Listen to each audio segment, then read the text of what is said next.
Hello friend, welcome back to Toyota Maintenance channel. It's wonderful sunny afternoon, so what better thing to do than do the oil change on this 99 Toyota 4Runner. The owner keeps track of the mileage and she told me that the oil needs to be changed, so let's go and do it together. Anytime you do the oil change on your Toyota, you will always obviously make sure that the engine oil is hot, so it can nicely flow out of the engine. That means you will do the oil change after you've driven the vehicle, or you will have to start it up and run it, let's say, for 5 minutes. On this 99 4Runner, the whole job starts actually underneath, because we have to get rid of that guard, the steel guard. These are 12mm socket bolts, and I always start with those 3 which are here in front, because even if I take them off, the guard will stay there because it has a special hooks. It's really easy to take them off, because last time when I work on this, I put nicely anti-seize on those bolts, so it's pleasure and easy to remove them. The next bolts to remove are not the ones which are very easy to see right here, and it's very shallow to get to them, because they actually hold these 2 plates together, but here are kind of deep and buried 2 bolts which are in these holes. So I continue with these. These needs to be removed too. It's that front plate. This is the second one in that front plate, all the way on the rear ones. And as I said, I removed those rear bolts, but the whole shield didn't fall on me because it has a nice hooks which are actually hooked in the front frame. Here it goes down, and I can put it on the side. That's awesome.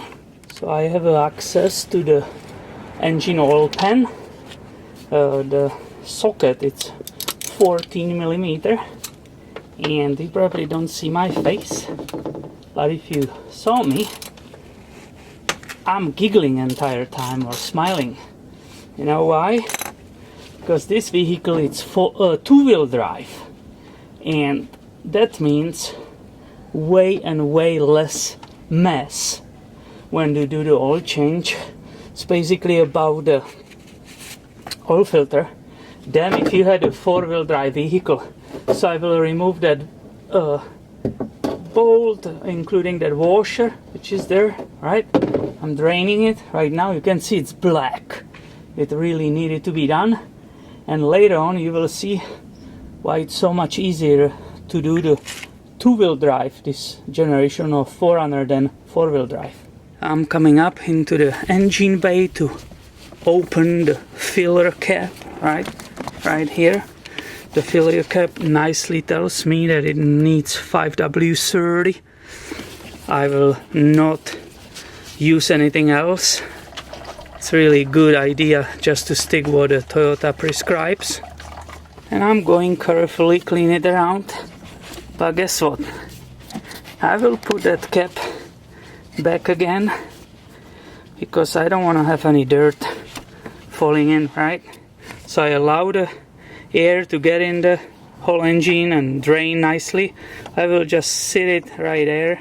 And this is advantage to doing the oil change by yourself, because you can afford to let it drip for whatever, half an hour, so you will definitely get more engine oil out than at the dealership, where the technician is in a hurry and he needs to do this as fast as possible.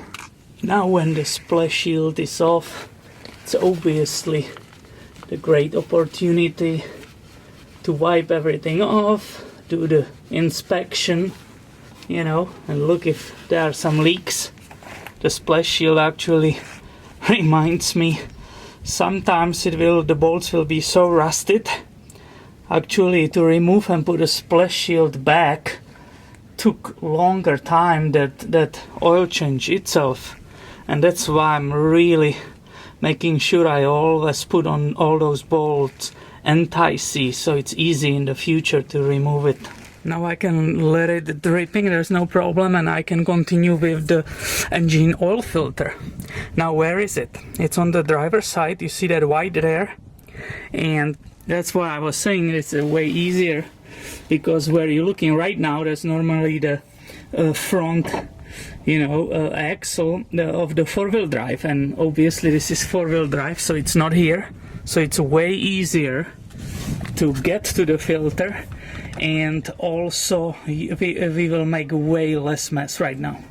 Now accessibility is way better, but still limited. I'm reaching that filter from the front. I'm coming around the lower radiator hose, and if the previous technician didn't overtide it, I will be able to use just my hand, and that's awesome. Actually it started moving perfect. I will be able to remove it by hand only. You can see it's already nicely flowing down, so this is awesome.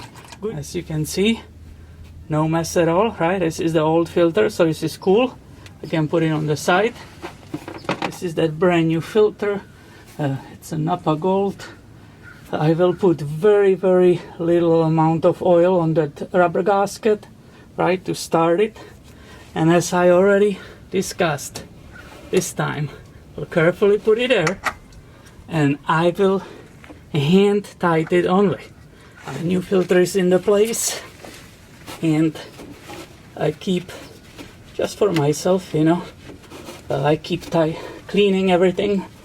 I had that oil dripping nicely for past 30 minutes. This Crasher washer, it's nice. It's not really worn. It seems to be it was maybe replaced last time, so I will reuse it. I'm putting it back, right? First by the hand. And what we said, what was that? It was 14 millimeter, right?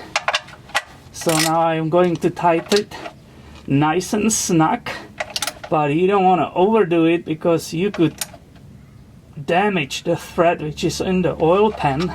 For those who are obsessed with the numbers, or they have a torque wrench, they want to play with it.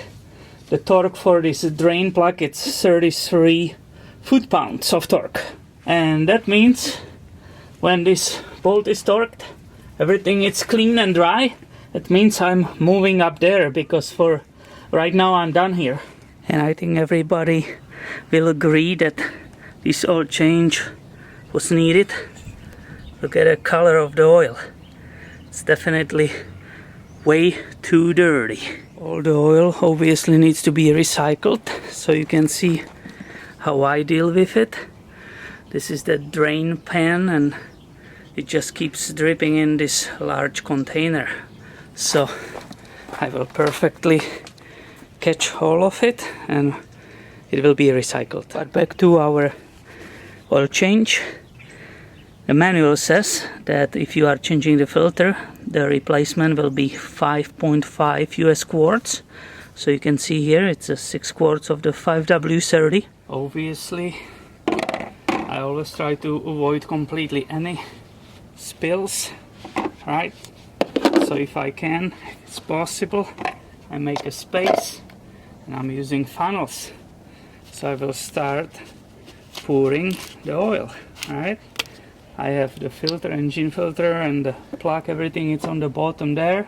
So I will start filling the engine, and I will pour 4 quarts without any hesitation, and then I will start, be careful, because you want to prevent overfilling the engine. Meanwhile, the used oil, it's nicely draining, so it has enough time to get in that container. This is awesome.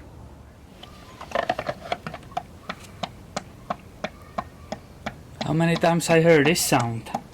It's pretty funny. When I have a 4 quarts in, I first time check the dipstick. You never know. And guess what?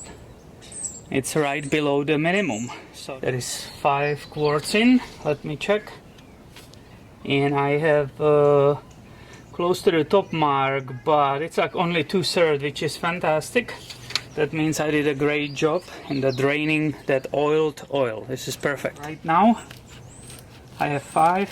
This is, and I will definitely with ease pour another half of the quart. It's no problem.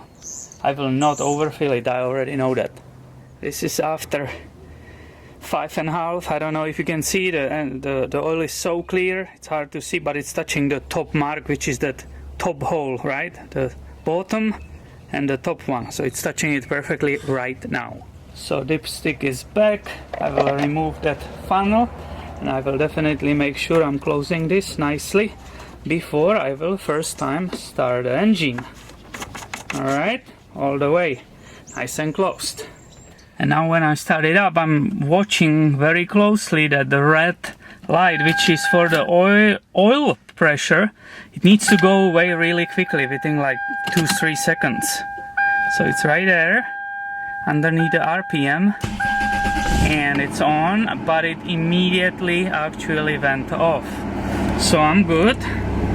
I can see the pressure of the oil is correct, but I also continue immediately and go underneath the vehicle to check for possible leaks below. And I can see that I installed it correctly. I have no leaks and I will be able to install that protective shield back. And right now I'm letting the engine run for a few minutes that it has the chance to spread that brand new oil through entire system, and then I will do final measure, but not immediately. I have to wait minimum of 5 minutes. And those 5 minutes I will perfectly use for installing that protective steel shield back into place. Approximately 5 minutes it's over. So I will do my last measurement and hope it's touching the top. Oh yeah, what a great job. I love to see that. Now you checked everything twice, 3 times, right? You closed the hood. Think you are done? No. If you are a real professional, you still have to go and do the test drive to verify if everything is okay and maybe find something else. You really have to make sure you are giving the customer finished product. Doesn't matter, it was such a simple service like a engine oil change.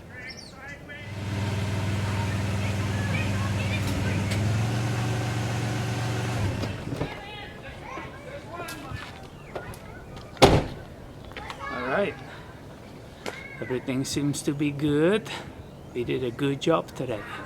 And one more thing, if you did such a great job, don't forget to celebrate with the great beer. Thanks for your time, thanks for watching, and don't forget to subscribe. I will have way more videos coming your way. See ya!